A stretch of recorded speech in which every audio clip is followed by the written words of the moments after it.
Gigi, how do you feel about what's happening with the world right now? Okay, love it. Who did this? Who?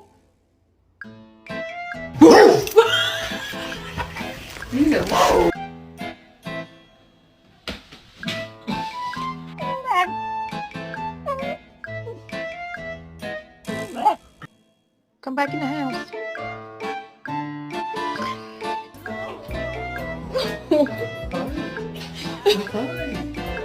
Woof.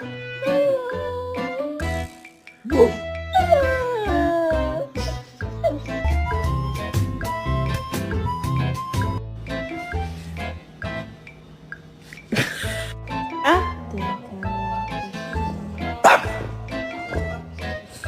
My name is Maximus Decimus